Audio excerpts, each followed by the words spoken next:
പശ്ചിമേഷ്യയിലുണ്ടായ സംഘർഷ സാഹചര്യം UAE-യിലെ property real estate മേഖലയെ എങ്ങനെയാകും ബാധിക്കുക? പ്രോപ്പർട്ടി മേഖലയിലെ വിദഗ്ധരായ ELL പ്രോപ്പർട്ടീസിൻ്റെ സ്ഥാപകൻ സായി ശ്യാം സംസാരിക്കുന്നു. Property talk.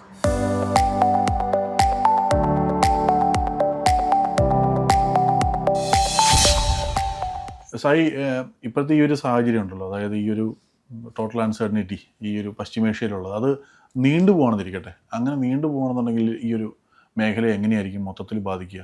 ഇത് നീണ്ടുപോയാൽ ശരിക്കും പറഞ്ഞാൽ നമ്മൾ മിഡിൽ ഈസ്റ്റിനെക്കാട്ടും ഉപരി നമ്മുടെ നാട്ടിലായിരിക്കും അതിൻ്റെ പ്രശ്നങ്ങൾ ഉണ്ടാകുന്നത്. അപ്പം മിഡിൽ ഈസ്റ്റിൽ ഒബ്വിയസ്ലി പ്രശ്നങ്ങളുണ്ടാകും.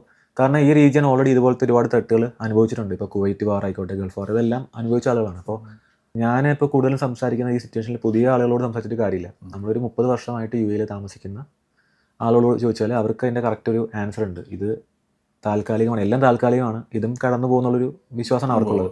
ഇപ്പോൾ കോവിഡ് ടൈമിലൊക്കെ ആണെങ്കിൽ പോലും, അത് ഇതുമായിട്ട് കമ്പയർ ചെയ്യാൻ പറ്റില്ല എങ്കിൽ പോലും, കോവിഡ് ടൈമിലൊക്കെ ഒരു 6 മാസത്തോളം കംപ്ലീറ്റ് ഷട്ട് ഡൗൺ ആയിരുന്നല്ലോ. ഇവിടെ അങ്ങനെ സംഭവിച്ചിട്ടില്ല. ഇപ്പോൾ ഇവിടെ വാർ നടക്കുന്നു എന്ന് പറഞ്ഞിട്ട് പോലും ഇവിടെ ഇപ്പോൾ ഇത്രയും 2000 മിസൈൽ വന്നിട്ട് ആകെ 12 പേരാണ് മരിച്ചത്. ഇവിടെ റോഡുകളിൽ ഒരു ദിവസം അതിൽ കൂടുതൽ ആളുകൾ മരിക്കുന്നുണ്ട്. അപ്പം വാറിൻ്റെതായിട്ടുള്ളൊരു എഫക്റ്റ്, ഒരു വാർ എന്ന് പറയുന്ന എഫക്റ്റ് അല്ല, ഈ വാർ കൊണ്ടുണ്ടാകുന്ന കുറച്ച് പ്രോബ്ലംസ്, ഈ റീജിയണിലെ പ്രോബ്ലംസ് കൊണ്ട് എല്ലാ ഇൻഡസ്ട്രിയിലും ചെറിയ ഷേക്ക് വന്നിട്ടുണ്ട്. റിയൽ എസ്റ്റേറ്റിലായിക്കോട്ടെ, ലോജിസ്റ്റിക്സ് ആയിക്കോട്ടെ, ട്രാവൽസ് ആയിക്കോട്ടെ, എല്ലാ ഇൻഡസ്ട്രിയിലും ഒരുപോലെ എഫക്റ്റ് ചെയ്യും. റിയൽ എസ്റ്റേറ്റ് മാത്രമല്ല, ഇതൊരു കംപ്ലീറ്റ് അൺസർട്ടനിറ്റി ആണ്. നമ്മൾ ഇതിൻ്റെ ഭാഗമായിട്ട് നാട്ടിലും പ്രോബ്ലംസ് വരും. ഇത് നീണ്ടുപോകാതിരിക്കാൻ വേണ്ടി പ്രാർത്ഥിക്കുക എന്നുള്ളതാണ് മെയിൻ. നീണ്ടുപോയാൽ എന്ത് ചെയ്യുന്നുള്ളത് നമുക്ക് ഒട്ടും പ്രഡിക്റ്റബിൾ അല്ല. റിയൽ എസ്റ്റേറ്റിൽ ഇപ്പം കോവിഡ് ടൈമിലാണെങ്കിലും ഓഫ് പ്ലാൻ മാർക്കറ്റ് അല്ലെങ്കിൽ റെഡി ടു വിൻ മാർക്കറ്റ് എന്ന് പറയുന്നത് എല്ലാം കറക്ഷൻസ് വന്നിട്ടുണ്ട് ഒരുപാട്. അപ്പോൾ കറക്ഷൻസ് എന്ന് പറയുന്നത് ഇപ്പോൾ പാനിക് സെല്ലേഴ്സ് വരും, ആളുകൾ പെട്ടെന്ന് വിൽക്കാം, നീണ്ടുപോയി എന്ത് ചെയ്യും, അങ്ങനത്തെ കുറച്ച് ചിന്താഗതി. പക്ഷേ ഇങ്ങോട്ട് വരുന്ന ആളുകൾ 90% ഇവിടെ കണ്ടിന്യൂ ചെയ്യാനും ആഗ്രഹിക്കുന്ന ആളുകളാണ്. ഈ പുതിയ ആളുകൾ വാങ്ങില്ല, പക്ഷെ വാങ്ങിച്ചവരും ഇവിടെ നിൽക്കുന്നവരും ഇത് എന്ത് പ്രതിസന്ധി വന്നാലും ഇവിടെ തന്നെ നിൽക്കാം, ഇത് മാറിക്കഴിഞ്ഞാൽ മുമ്പോട്ട് പോകുമെന്ന് അറിയാവുന്നവർ. ഇപ്പം ഞാൻ തന്നെ ഇപ്പം തമാശയ്ക്ക് പറയും, നമ്മൾ ലാസ്റ്റ് ഷെയ്ഖ് മുഹമ്മദ് എന്ന് പറയുകയാണ്, പോയി തരൂ എന്ന് പറഞ്ഞാൽ മാത്രമേ നമ്മളിവിടെ പോകുള്ളൂ, അല്ലാതെ ഇവിടെ ആരും പോകില്ല. അപ്പോൾ അതുകൊണ്ട് എന്ത് സംഭവിച്ചാലും ഇതൊരു റിക്കവർ ആവുന്നൊരു ഹീലിംഗ് പവർ ഉള്ളൊരു രാജ്യമാണ്.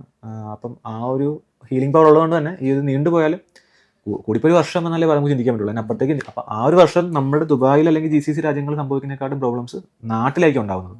നാട്ടിലേക്കുള്ള ഫണ്ട് ഫ്ലോ നിൽക്കും, നാട്ടിലേക്കുള്ള ഹീലിയം ഗ്യാസിൻ്റെ പോക്ക് നിൽക്കും, നാട്ടിലേക്കുള്ള എന്താ പറയുക പെട്രോളിൻ്റെ പോക്ക് നിൽക്കും, കുക്കിംഗ് ഗ്യാസ് വരെ ഇല്ലാണ്ടാവും. അതൊക്കെ വലിയൊരു പ്രോബ്ലം. അതിലേക്കൊന്നും എന്തായാലും ഈ യുദ്ധം പോകില്ല.